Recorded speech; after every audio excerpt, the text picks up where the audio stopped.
Good morning, students. Today we will read further this lesson. Our today's topic is reconstruction, Punarnirman. Hitler assigned the responsibility of economic recovery to the economist Hazelmer Sachet. Hitler ने अर्थव्यवस्था की पूरी जिम्मेदारी पूरी जो responsibility थी economic recovery की वो हैजलमर सचेत को दी who aimed at full production and full employment through a state funded work creation programme और एक state funded work creation programme के दौरान उनका ये एम था हैजलमर सचेत का कि फुल प्रोडक्शन और फुल एम्प्लॉयमेंट जर्मनी में पैदा की जाए. This project produced the famous German superhighways and the people's car the Volkswagen और इसके जरिए जर्मन में सुपर हाईवे और जनता की कार जिसको बोला गया वॉक्सवैगन उसको प्रोड्यूस किया गया. In foreign policy also Hitler acquire quick success. विदेश नीति के मोर्चे पर भी हिटलर ने जल्दी ही कामयाबी प्राप्त कर ली. He pulled out of the League of Nation in 1933 और उन्होंने 1933 में लीग ऑफ नेशन से भी पल्ला झाड़ लिया एक तरीके से. रीऑक्यूपाइड द रीहन लैंड इन द 1936 और रीहन लैंड पर भी दोबारा से 1936 में उसने कब्जा कर लिया. And integrated Austria and Germany in 1938 under the slogan one people one empire and one leader. और उसके बाद उन्होंने 1936 में जब रीनलैंड पर दोबारा कब्जा कर लिया और 1938 में जो जर्मनी थी और ऑस्ट्रिया को जर्मनी में मिला लिया एक नारा दे करके कि एक जन एक साम्राज्य और एक नेता. He then went on to wrest German speaking Sudetenland from Czechoslovakia and gobbled up the entire country. और इसके बाद उसने चेकोस्लोवाकिया के कब्जे वाले जर्मन भाषी जो सडनलैंड का क्षेत्र था उस पर कब्जा किया और फिर पूरे चेकोस्लोवाकिया पर एंटायर कंट्री पर अधिकार कर लिया. In all of this he had the unspoken support of England. और इस सब कार्य में जो ये कर रहे थे इन सब में खामोशी से इंग्लैंड उसका समर्थन कर रहा था. Which had considered the Versailles diktat too harsh. उनको लग रहा था कि जो एक प्रकार की वर्साई की संधि है उसमें जर्मनी के साथ धोखा हुआ है, जर्मनी पर नाइंसाफ़ी हुई है. The quick success at home घरेलू जो जल्दी जल्दी उनको सफलताएं मिल रही थी एंड अब्रॉड और जो विदेशों में भी सफलताएं मिल रही थी seemed to reserve the destiny of the country. इसलिए उनको लग रहा था कि जल्दी से ही देश की जो एक प्रकार की जो नियति है वो बदलने वाली है. Hitler did not stop here. Hitler यहीं नहीं रुका. Schacht had advised Hitler against investigation hugely in rearmament as the state still ran on deficit financing. जो हैजलमर सचेत थे उसने हिटलर को सलाह दी थी कि सेना और हथियारों पर ज़्यादा पैसा खर्च ना करें क्योंकि जो अभी जो गवर्नमेंट के पास पैसा है वो किस पर है, जो गवर्नमेंट चल रही है अभी भी घाटे में है और वो लोन पर ही चल रही है. Courteous people, however, had no place in Nazi Germany. और जो ऐसे लोग हैं कोटियस पीपल यानी कि उनके खिलाफ आवाज़ उठाने वाले लोगों के लिए जर्मनी में कोई जगह नहीं है. सचेत हैड टू लीव. सचेत को वहाँ से हटा दिया गया. Hitler choose war as the way of the approaching economic crisis. और हिटलर ने आर्थिक संकट से निकलने के लिए युद्ध का सहारा लिया. Resource were to be accumulated through expansion of territory. वह राष्ट्रीय सीमाओं का विस्तार करते हुए ज़्यादा से ज़्यादा संसाधन इकट्ठा करना चाहता था. इन सितंबर 1939 जर्मनी इन्वेड पोलैंड. 1939 में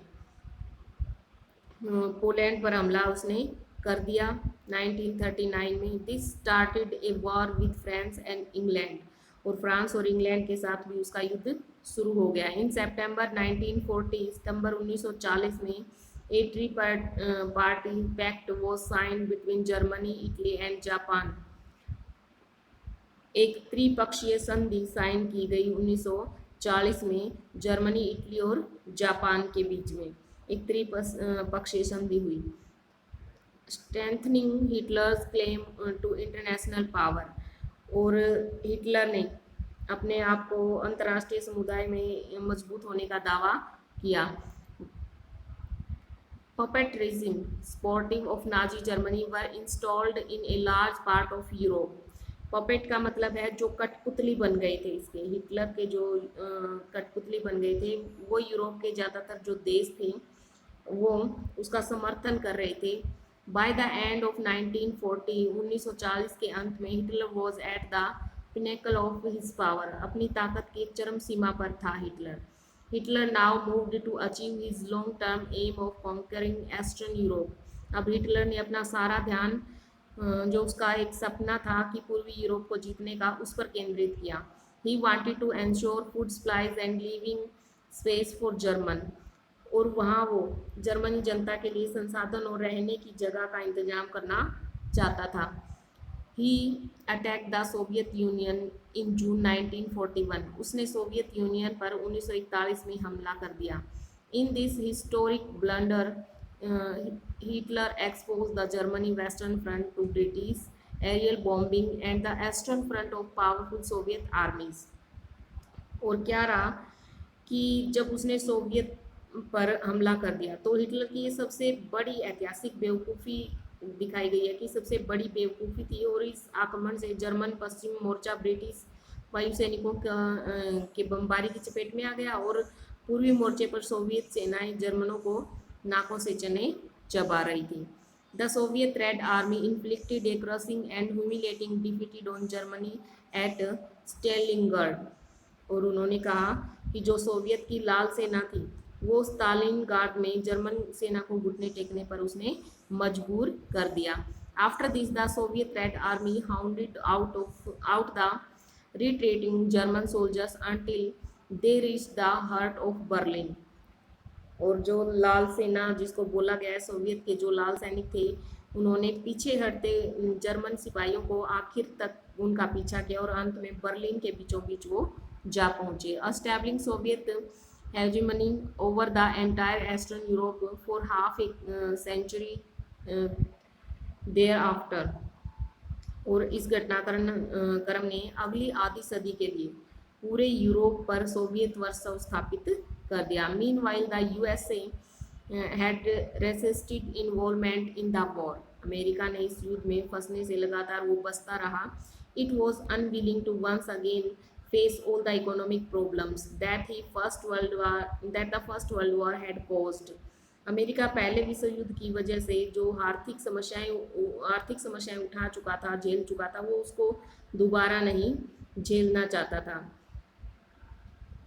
but it could not stay out of the war for long, परंतु लंबे समय तक ये युद्ध से दूर नहीं रह सका। Japan was expanding it's power in the east, Japan ने अपनी ताकत पूरे पूर्व में फैला ली थी।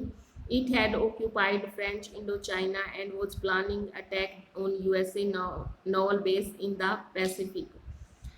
उसने क्या किया, फ्रेंच इंडो चाइना पर कब्जा कर लिया और प्रशांत महासागर में अमेरिकी नौसैनिक ठिकानों पर हमला करने की पूरी योजना बना ली। When Japan extended its support to Hitler and bombed the USA base at the Pearl Harbor, और जब जापान ने हिटलर को समर्थन दिया और पर्ल हार्बर पर अमेरिकी ठिकानों को बमबारी का निशाना बनाया, बम गिराया वहाँ, US entered the second world war, तब यूएसए को अमेरिका को दूसरे विश्व युद्ध में आना पड़ा।